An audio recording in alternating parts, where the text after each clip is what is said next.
Hey there guys, Action Strike here, back again for another video, and today we're going to be talking about Spider-Man on the PS4 and why this game is going to be a game changer, if not for the games of this generation, at the very least for superhero games. So, if you guys remember, way back when, superhero games were more or less treated as nothing more than cash-in games. Basically, you would see a superhero game based on a movie, you'd see a superhero game based on, I don't know, like a TV show, an animated series, something like that, right? And it would just be kind of treated as, well, it's fun for the kiddies, it's something to do, but ultimately it's not that great of a game, or sometimes they would be really, really bad games. For example, Superman 64, Batman Forever, there were some bad Spider-Man games, you know, etc. The list goes on. So, this was really how it was for superhero games for the most part. People did not treat superhero games seriously. Developers did not treat superhero games seriously until one game came out on the horizon, which was Batman Arkham Asylum. Now, before then, like I said, superhero games, extremely hit or miss. There were a few good ones here or there, but for the most part, there weren't any groundbreaking ones. Batman Arkham Asylum gets trailers, gets gameplay demos. People start to see, oh, this might actually be a good Batman game and a good superhero game. And it is. And if you look at how Rocksteady approached Batman and making their vision of his universe, they really pulled from the comic books. They pulled from the various media. And they had a great respect for the character. And because of that, Batman Arkham Asylum is still revered as an incredible game and broke a lot of new ground. And then, of course, we got multiple Arkham games that continue to do the same thing, more or less. However, it was mainly just for Batman. We didn't really see anyone else doing this kind of thing, and once all the Arkham games had finally ended, it kind of just became back to more or less the same. There weren't any, like, groundbreaking superhero games. Yeah, there was Injustice and Marvel vs. Capcom, but those were fighting games. You can't really say that they were like a single-player superhero living experience, right? Then Spider-Man comes along. Same thing. People probably initially weren't too excited for it, but the more we've seen from it, the greater that the anticipation is built. Now, initially, I have to say, I wasn't all that excited for this game myself. When I first saw some of the gameplay demos, I thought, wow, it seems kind of like an Arkham clone. It doesn't really seem like it's doing too much of its own thing, but the more I've seen from it, honestly, the more excited I've gotten for this game. And Game Informer, they did a lot of great coverage on not only the game itself, but also the developers and what went into the game. And something that really stuck out to me was that I believe it's the director, someone big over at Insomniac that was doing a lot of, the interviews and stuff. He said that his favorite Spider-Man game was Spider-Man by Neversoft, which was my favorite Spider-Man game. And that really just stuck out to me. I'm like, wow, this guy, he knows his stuff. Now, that's not to say, like, oh, it is the greatest Spider-Man game or whatever. I know a lot of people like Spider-Man 2 the best, but to me, there's been a few good ones. But for the most part, Spider-Man has been extremely hit or miss. I think we can all kind of agree. But the level of detail that they put into this game, Spider-Man swinging through the city. Oh, what if there's a fire escape? Oh, depending on what angle you approach it, he's going to approach it different ways. And the movement, they're always trying to make you move. They're always trying to make you feel like you're web slinger. They're pulling a lot of things from the comics. They're bringing their own sense of originality. All the extra stuff they're putting into the game. The combat, the fluidity, the graphics, just everything about this game. The more I think about it, the more I look at it, the more I say, you know what? This is going to be the next big thing.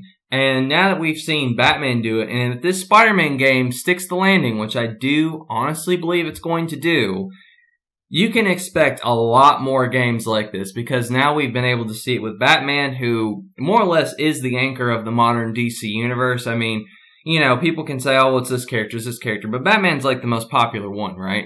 To me, Spider-Man is the same thing for the Marvel universe. Now, granted, Spider-Man hasn't really gotten his quote-unquote mainstream shine recently, up until Spider-Man Homecoming and Civil War, because Marvel didn't have the rights to the film version of the character.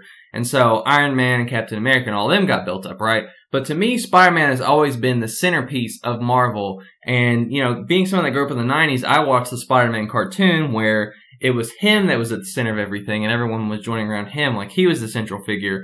And hopefully that this game gives us the opportunity to see that mature, seasoned Spider-Man at the center of everything, which is going to be amazing because, you know, they are using an experienced Spider-Man. Initially, I thought, oh, this is going to be like a tie-in to Spider-Man Homecoming or something. But no, this game, as far as I know, it doesn't take place in the Marvel Universe, but rather, yeah, it takes some influences and stuff from it, but it's ultimately a seasoned Spider-Man that exists in the Marvel Universe.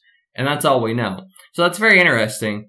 Like I said, they really have taken just everything that they possibly can from all the different Spider-Man media, the comics, the cartoons, the movies, the other games.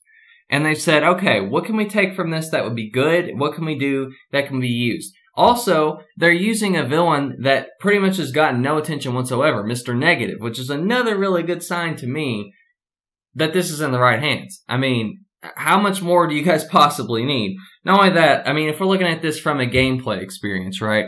Gameplay looks absolutely incredible, extremely fluid. They're focused very heavily on the movement, which is a big core aspect of Spider-Man. I mean, if you guys remember from the first Sam Raimi movie, a lot of people were going crazy over the web swinging. Spider-Man 2, people were going crazy. They said, oh, the web swinging is so awesome in this game.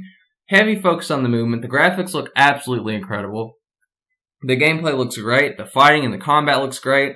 The way you can approach different things. He has different gadgets depending on the button combinations and if you're in the air, on the ground. Everything just seems like a very cohesive piece. And ultimately, what a lot of developers have done is they've used the superhero license to just cash in and make an easy buck, right? We saw this with the Iron Man video games. Incredible Hulk Ultimate Destruction was pretty good, but I think there was another one that wasn't all that great. There's plenty of examples. Captain America wasn't all that great. The Batman Begins game wasn't all that great. You guys get what I mean. A lot of people use the superhero license, the popularity, and everything that comes from that, and they simply say, oh, well, this is a great excuse for us to make easy money, so let's not really try all that hard. But when you have a good developer like Rocksteady, like Insomniac Games, you see that it's completely different. And it shows people that, yes, we can have successful, great games with these characters, and hopefully, with now not only Batman, but Spider-Man breaking that superhero mold and finally getting away from the cash-in games, hopefully other developers can see this and say, you know what, maybe a Flash game isn't all that out of our reach. Maybe we can make a great Iron Man game. You know, I hope that these kind of conversations happen and that we can see more great games. Personally, there's a lot of superheroes I'd really like to see justice. I definitely think that Superman deserves it after all the bad games he's gotten. I also think the X-Men need a super awesome game, and they could really benefit from that. The Avengers game, I mean, we don't know anything about the Avengers game, but if that turns out to be great, I mean, that's going to be awesome as well. So there's really a lot to look forward to from this, and depending on how the game does, I do think that's going to dictate the next move for a lot of these superhero games. But it looks like the game's going to have a ton of content. It has DLC planned after. It's going to have a lot of costumes and other extras. It really pays love. It's like a love letter to the lore. Basically, if you love Spider-Man, which I do, favorite Marvel character, you know, one of my favorite superheroes, this game's really going to do us fans a ton of justice. And I'm honestly really looking forward to it. Maybe, unlike the Rocksteady Batman trilogy, we can actually have a video game Marvel Universe as well, which, I mean, fingers crossed. Maybe, if the Avengers game's really good, that and the Spider-Man game can be somehow connected, or maybe they could build off of this and we could have other superheroes within the Marvel Universe built up, right?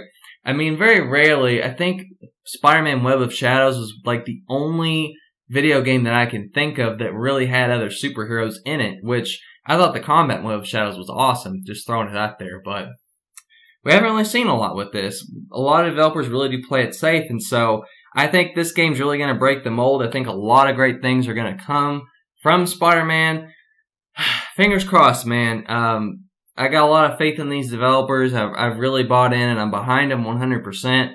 I really hope this game delivers, and I hope that it shows people that, yes, we can have really good superhero games that are not easy cash-ins or that are super only for kids, you know, or anything like that. So, I hope you guys enjoyed the video. Make sure to thumbs up, Comment below, let me know your thoughts. I'm sure there's a lot of different mixed opinions about this, but it seems in general a lot of people are excited. Comment below what your favorite Spider-Man game is and what your hopes are for the future of this video game IP or just superhero games in general. And fingers crossed that we continue to get great superhero experiences like Spider-Man PS4. Anyway, that's all I have for now. Catch you guys later.